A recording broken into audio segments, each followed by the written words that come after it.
Yo, what is going on, guys? Welcome back to another video. Today we are going to be breaking down UFC Fight Night OKC, DuPlessis versus Usman. Honestly, this card is pretty stacked for a fight night. I mean, is it as good as the previous events we've had? No, obviously not. You know, we're coming off of UFC 329 and UFC Freedom 250. Like, you can't really, you're not going to top that. But for a fight night, this is great. And I do want to say as well, because I didn't do a recap and I just mentioned UFC 329. I went crazy on that card. 12 for 2 on predictions. The only fights that I got wrong are Terrence McKinney, Bobby Green, and Loner Kavanaugh, Brandon Royval. Terrence McKinney, Bobby Green was always going to be a bit of a 50-50 toss-up. Terrence McKinney, in the most McKinney way possible, chokes the fucking fight, gets dropped by a body shot and finished on the last second. I think the stoppage was maybe a bit early, especially where there's like a second left in the fight, and I feel like most of the shots weren't even really connecting. But hey, you know, fair enough, and Brandon Royval gets the sub over Loner Kavanaugh. I thought Kavanaugh was going to go out there and either get a knockout or win by decision. Unfortunately, that did not happen. Could have. Definitely could have. He dropped him. He had the chance to finish him. It didn't happen. It is what it is. But hey, man, let's get into this fight night. Like I said, DuPlessis versus Usman. Let's just jump right into it. First fight on the card, we have Anna Miliciano. I've never even fucking heard of her before. Versus Barboza. I mean, you know, with this fight, you have a debuting fighter, which is why I don't know how the fuck to say her name, so my bad on that. You got Anna, and then you got Barboza. And Barboza, you know, she's been in the UFC. She's had some scraps in the UFC, and she's a crazy favorite. I think she's like a minus 600, and I don't know if I warrant that high of a favorite, but you know, I could see how she is definitely the favorite, and I don't see Anna getting this one done, to be honest. I think this is going to be, it's going to go one of two ways, I think. Either 29-28, you know, close decision, or we see a submission in the second round or first round. You know what? Fuck it. I'm going to go ballsy. I'm going to say this card starts off right. First round submission for Dion Barboza. Next fight on the card, heavyweight bout, RJ Harris versus Alvin Hines. This is going to be one of those heavyweight blob matchups that you just love to see. It's not going to be anything, you know, crazy high level, but it's going to be fun. You got RJ Harris making his debut, and then you got Alvin Hines, who I believe he's had a fight or two in the UFC at this point. You know, like, kind of just like a bit of a well-rounded guy, good at striking, can throw in the takedowns if he needs to, but it's not really something that he is going out of his way to do very often. I feel like this is going to be pretty back and forth, but I do see this ending by a knockout for somebody. It's just it really is just who gets it first. And I think Alvin Hines is going to get it done first, if I'm being completely honest with you. You might see as a trend on this card that, and I've said it in the past with predictions, I do not trust debuting fighters. And I need to see more. And they're not somebody that I'm going to lay chalk on. Like, that's not a fight I'm going to bet on, right? And same with the first fight, because with a debuting fighter, you don't really 100% know what you're going to get. You know, they may have looked really good outside of the promotion, but, you know, that doesn't mean much, because as soon as they're in the UFC, they're fighting the highest level competition that they have ever fought, right? So I'm going to side with Alvin Hines, but this is a pretty close fight, at least odds-wise. It's like 50-50. I'm going to go with Alvin Hines, though, because he has that UFC experience, and I think he's going to get the round one knockout, we'll say. We'll go with round one knockout for Alvin Hines. Next fight on the card, we have a flyweight bout, Alden Correa versus Stuart Nickel. I mean, this is just fucked up. You know what I mean? Like, Stuart Nickel is good, but he is about to get slimed the fuck out. I'm pretty sure they have Alden Correa as a fucking minus 1,100. If he somehow does not get this, I don't know. Like, this would be one of the biggest upsets of all time. I just don't see it happening, though. I think Alden Correa is better everywhere than Stuart Nickel. I think he's going to slime out Stuart Nickel in the first round. I think we're going to get some quick finishes to start off the card here. Yeah, give me Alden Correa, first round knockout. Maybe submission. Maybe. I mean, it's possible. He does have that in his arsenal. And he does occasionally get some takedowns mixed in. And what I could see happening here is I could see Stuart Nickel maybe getting rocked, shooting a messy takedown. Alden Correa stuffs it. And then we just see him latch up the choke and put him to sleep. I mean, that's kind of how I could see this going. We'll go with that. I feel like he's going to get the knockout, actually. We'll do round 1 knockout, Alden Correa. All right, next fight on the card, featherweight bout, Ezra Elliott versus Damon Anderson. This, I'm, like, if there's any fight I'm actually just staying away from, it's this one. You guys will understand why in a second. You have Ezra Elliott making his debut, 5-0. You have Damian Anderson making his debut, 7-0. And I just, like I said, I don't fuck with these debuting fighters, man. I think Ezra Elliott does have a fight on Dana White's Contender Series, if I'm not mistaken. But I can't. Like, this is like the most like 50-50 matchup for me. I'm seeing a lot of good things online about Damon Anderson, so I think I'm going to side with him. I'll be honest with you. This fight I did not do very much I didn't really do very much study on here. Like, I don't know. This one I'm super 50-50 about. You know, this is like the biggest prelim of all prelims right here. Just 2 debuting guys. We'll side with Damian Anderson. This is a bit of a toss-up for me. I'm not too sure, but we'll side with the favorite here. All right, next fight on the card. Light heavyweight bout. Levi Rodriguez Jr. versus Felipe Franco. Another debuting fighter, Levi Rodriguez Jr. Here's the thing, right? I mean, it's kind of, you know, from what I've seen, you have like a bit of a heavyweight blob or like a light heavyweight blob. Someone who's like, they could be making middleweight if they were really pushing themselves in Levi. And then Felipe is like an actual light heaviveight. Like he's not shredded, but he's got muscle on him. You know, he actually looks like an athlete. Whereas Levi he just looks like some fucking dude. Like, I don't know. I think how this fight's going to go is I think using his athleticism, I think Felipe Franco. Oh my God, excuse me. I'm always fucking dead tired making these videos, so apologies for all the yawning and shit that be going on, guys. I don't know what the fuck is wrong with me, but anyway, it's because the bottom half of this card is so fucking boring. Anyway, I think Felipe Franco, using his athleticism and using his wrestling skills, I mean, this guy's averaging at least 3 takedowns per fight, and I think he gets Levi down, and I could see... this is rough. This is kind of difficult.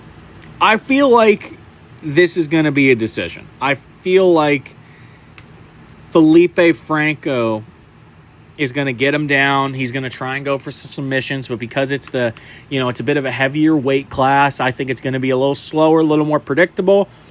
I think they're going to be kind of doing the slow scrambling around on the ground, the heavyweight, light heavyweight, just masterclass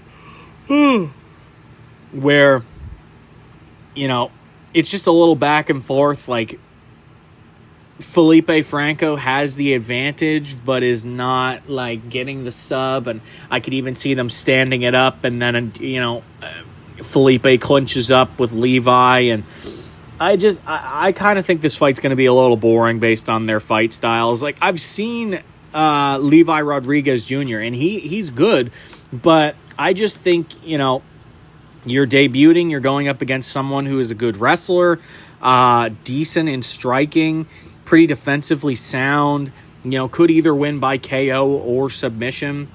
I feel like this is going to go to decision, though, if I'm being honest with you. I don't think either guy are putting each other away. I see Felipe Franco getting this done by, we'll say 30-27 decision, little bit of laying and praying. They get separated, and then they just kind of end up back in the same position again.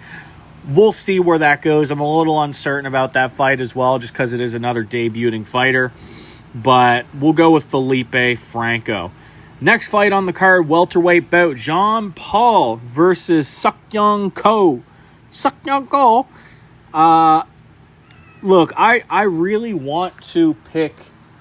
Okay, my cat is being an asshole. Sorry about that. Go away, kitty. Sorry. I really want to pick Jean Paul because he's a personality. He's very entertaining. I've seen him a lot online, but I can't. I can't do it. I got to go with Seokyoung Ko here. And, I mean, I feel like it's just going to be the wrestling at the end of the day, right? I feel like it's just going to be Seokyoung Ko is able to get him down. And I don't know if he's going to finish him. I feel like he's going to get him by decision, I just don't think Seokyoung Ko is... he's not a finisher unless he can get a knockout, right? So he could either get a club and sub or a decision. I think Jean Paul is, defensively sound enough to where he's not going to get finished.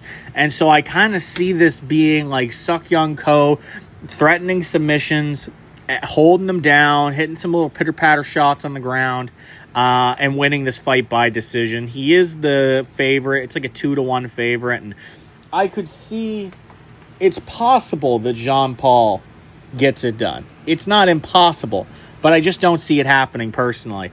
I'm going to go with Seokyoung Ko by decision. Next fight on the card, very 50-50 fight, featherweight bout, Austin Bashi versus Jose Miguel Delgado. Immediately right off the bat, I'm going with Jose Miguel Delgado. This guy is a fucking beast. I absolutely love him. I think he's a fantastic fighter. He's got the reach advantage. He's got the height advantage. Doesn't have the experience advantage, but I think he's got the power advantage and submission threat advantage here as well. Austin Bashi, is going to be shooting for those fucking takedowns. That's his bread and butter. That's what he does. I think Jose is going to be able to... Here's how I think this is going to go, right? I think Austin Bashi is going to be shooting takedowns. Delgado's either going to stuff them or he's going to threaten the sub and get back up. I could even see it being a quick finish, maybe not exactly the same as Patty Benoit last week, which I will say I predicted that fucking perfectly. But I see it kind of like Austin Bashi's going to shoot pretty much immediately. They'll touch gloves. They'll maybe throw a couple shots. And then, Austin Bashi's going to go out there and shoot a takedown. I'm pretty sure this guy's getting 8 takedowns every 15 minutes, pretty much. Or shooting 8 takedowns every 15 minutes. But he's getting less than half of those. Right? He's getting less than half of those. And he's not a dangerous guy on the ground, really, either. I don't think. He can get a sub, but I think Delgado is defensively sound enough that he'll be all right. This is kind of hard. It is a toss-up, and I could see why people be picking Bashi, but I gotta go with my boy Delgado. I gotta back my guy. I think he's gonna get this done by knockout. I think Bashi is gonna end up shooting... one of these submissions is gonna be sloppy. That's the thing, right? One of them is gonna be kind of a messy takedown, and I think Delgado is going to be able to punish that, and I think he's going to get kind of I think he's going to get a TKO. I think he's going to sort of throw him over onto the ground, maybe rock him when he comes in for a takedown, and then finish the fight on the ground by TKO.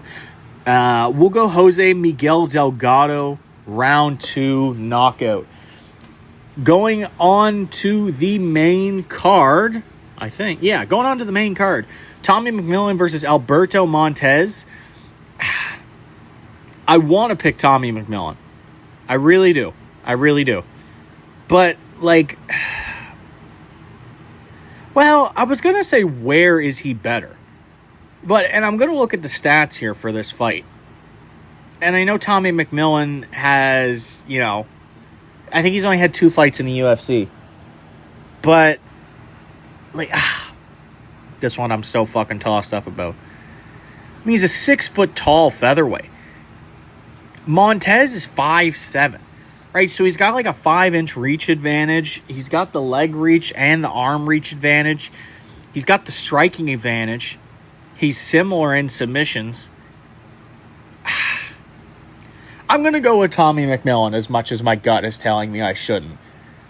I try not to go on these like big prospects, right, that are on the come up. I feel like they're sort of bound to run into some adversity eventually, and I feel like this could be it. But I just feel like Tommy McMillan has the advantage everywhere, and I think he's going to go out there, and I think he's going to put away Alberto Montez. I'll say it. I think he's going to have a dominant round 1 because here's the thing, right? Tommy McMillan has great striking that we've seen, but he has an amazing wrestling background as well that we haven't even seen yet, right? That's how he came up initially. And so if things get tricky in this fight, we could see Tommy McMillan taking over in the grappling. I got to go with Tommy McMillan. I just think he's better everywhere. I think he's a slight favorite, -165 according to the UFC website. And, initially going into this, I was going to pick Alberto Montez just out of a gut feeling, but I'm going to go with my heart. I'm going to go with what my heart says. And my heart, it says Tommy McMillan. Round 2 knockout, baby. Let's fucking go. All right. Next fight. This is the certified piss break for me right here. Tabitha Ricci versus Fatima Klein. This is an easy fight. Tabitha Ricci, I don't want to say she's a fraud, but she's just been set up for success. And Fatima Klein is just so much better, I think. I think she's so much better than her. I don't even think I need a breakdown for this fight. I think Fatima Klein goes in there, gets a good 29-28 decision, uses her wrestling, uses her better striking. I feel like the wrestling's very similar between these two women. I think the striking leans towards Fatima Klein, and I think she gets it done. Nothing else to it. No need to break that down more. It's a women's strawweight bout. Let's just move on to the next fight. Chase Hooper versus Mitch Ramirez. This is one of those fights that I am fucking staying away from. I'm not sure why we have Chase Hooper as a -350 favorite for like the 3rd fight in a row. Like, what did he do to deserve this? He just keeps losing in these positions. I'm not sure why we're doing this. I'm not going to bet on him. Do I think he could win? Yeah. But he's let me down in this spot in the last 2 fucking fights he's had where, who the fuck was it? It was Lance Gibson Jr.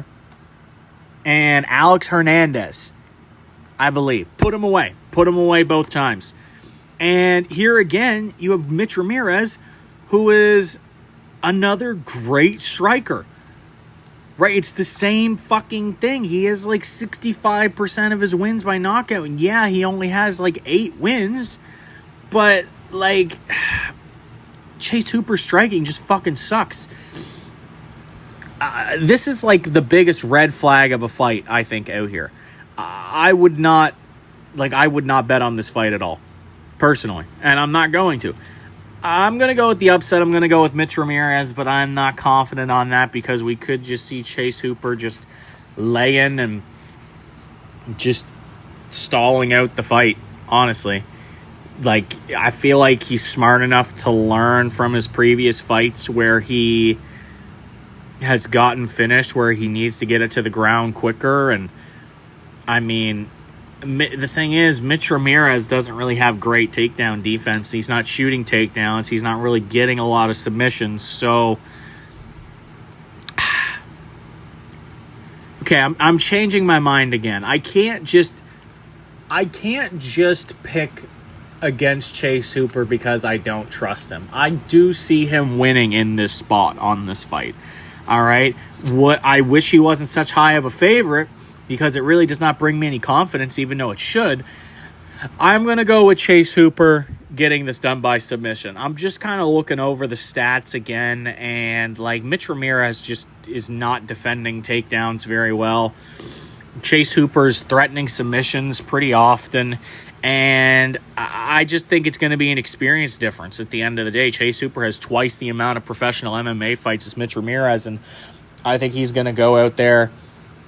I think his striking is still going to look like shit, but I think he's going to go out there, and I think he's going to submit Mitch Ramirez, let's say in round 2.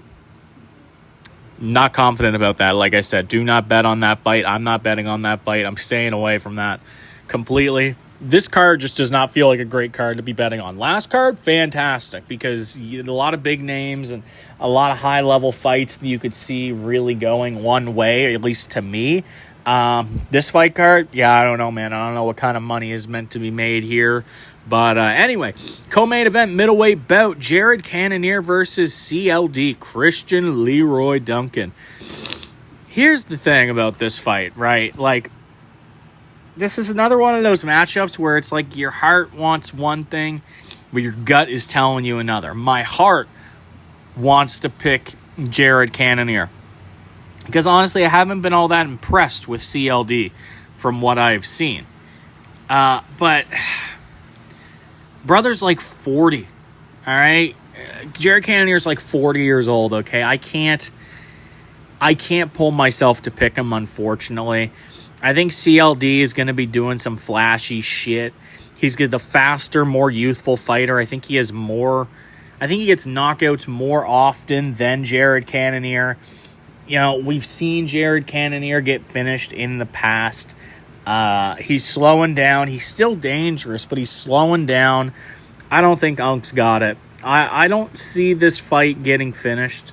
Like, yes, Jared Cannonier has been finished, but I really don't see him getting finished in this fight, if that makes sense. Like, he is durable, and he is a rather smart fighter. I see him getting rocked. Like, if you're getting rocked by MVP twice for that fact, I think he even got dropped. Like, I feel like CLD can do it as well. I think we're going to see like a 30-27, maybe 29-28 from one of the judges for Christian Leroy Duncan. Getting this one done by decision. I don't think this is going to be a crazy fight. Yeah, we'll go with CLD by decision here in the co-main event. And finally, the main event, DuPlessis versus Kamaru Usman. This fight is just like, it's very interesting, right? I mean, like, two big sides of it, right? Do you think, like, this one I'm super tossed up about, because like a smart man is just going to pick DuPlessis and just call it a day and that be it, right? You know, he's got the size, he's got the youth, but I don't know if he's that much bigger than Kamaru is the thing. Kamaru's a big welterweight, right? And I know DuPlessis is a big middleweight. But I'm pretty sure, like, height-wise, they're about the same. Reach, they're about the same, right? I mean, they have about the same amount of experience, but Kamaru has a lot of championship-level experience. And you look at their last two performances, right? You see DuPlessis getting out-wrestled by Hamzat badly. He didn't get submitted, but Hamzat really wasn't going for it. He's throwing these little tippy-tappy strikes. He wasn't really doing much. Oh my God. That fight pissed me off so bad. I'm watching it with my buddies, and I'm literally crashing out. My friend is rage baiting me so badly because he fucking, like, just for whatever reason, he'll, like, whenever I'll make a bet and I'll tell him, he'll just fade my bet and do the opposite, and it usually hits. And that was one of those instances where I was like, okay, no, if Drickus is going to win, it's going to be by decision. And he's like, all right, well, I'm picking Hamzat by decision. It's like 6-1 odds. Put $5 or $10 on it, 6 times his money. I was happy for him for that, but I'm getting rage baited the whole time. Like, this is your guy? This is your fucking guy? And Anyway, that was the biggest piss off of a fight I can think of in a long time. I'm getting on a little tangent here, but yeah, as I was saying, you have Drickus, who got held down for 5 rounds in his last fight. And then you have Kamaru, who was able to hold down Joaquin Buckley for 5 rounds in his last fight and look really impressive. And it depending on, like, what you pick just depends on, do you think Kamaru is going to go to the same strategy, or do you think he's going to try and stand and strike with DuPlessis? Because if he stands and strikes with him, like, I do think Kamaru could have success. DDP's got that fucking plot armor, man. You know, DDP by falling fucking piano or giant hole in the ground. You know what I mean? Like, he just has that. But, and like, I feel like I'm so tossed up. I'm trying to think, like, what's the plot here? Like, what's, like, what do they want? What does the UFC want to happen? And I feel like they would want Kamaru to win. And I know that doesn't have much to do with it, but, like, DuPlessis is in a weird spot where he's lost to the number 1 guy dominantly in Chimaev. And he's won twice against the champ. But I don't know if that rematch is really warranted when Imavov is there. So it's like, it's such a hard spot. Whereas if Usman gets this win, if Usman's up there, all of a sudden you have a rematch from like 10 years ago that happened at that happened at welterweight before Sean moved up. You know, it's like Sean trying to avenge his loss and defend his belt, and then you have Kamaru trying to be a 2-time, you know, UFC world champion or 2 division, right? So it's like, this is a really hard fight to predict. And I feel like it's a little disrespectful to have Usman as plus 200. Like, everything he's done, and, like, yes, I know he's older and he's a little more withered, but, like, to have DuPlessis as a minus 250 after his last fight, and then to have Usman as a plus 200 after his last fight, it just doesn't make sense to me. I feel like this should almost be pick-em odds, and I think I'm going to go with Usman. Which is kind of crazy to say. You know, he's had a crazy layoff now. He's been off for like a fucking year. But I just can't get over their last performances. To me, you're only as good as your last performance. And, you know, I can't get over just DuPlessis getting held down for 5 rounds. And I can't get over Kamaru holding down Joaquin Buckley for 5 rounds. Like, we didn't expect that outcome at all. Maybe DuPlessis has been training the wrestling like crazy. Maybe he's a completely different fucking animal now. But until I see that, I can't pick that. You know, I can't rely on that. I can't rely on expecting somebody to change, whereas I can rely on a game plan that I've seen somebody implement. And Kamaru is smart, you know, and he's got Trevor Whitman, you know, which is right now is one of like the smartest, one of the smartest minds in the sport currently, right? You know, getting the upset against Gaethje, getting the upset against Ilya, getting the upset against Patty for Gaethje as well. Like, I got to go with Usman. And it's not because I think DuPlessis is bad. It's just based on what I've seen. And what I've seen in DuPlessis' deficiencies is what Usman is efficient in and what he can get done, right? So, yeah, I'm gonna go with Usman getting this one done. I'm gonna say decision, 50-45. I think it's gonna be just a dominant decision. I think that's all it comes down to, really. I guess we'll see. I mean, this is it's a hard matchup to pick. It's a very hard matchup to pick. But I got to go with Usman. I'm very tossed up on it. But I feel like that is the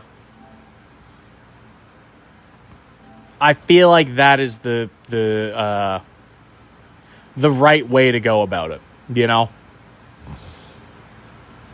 maybe I'll regret it. We'll see.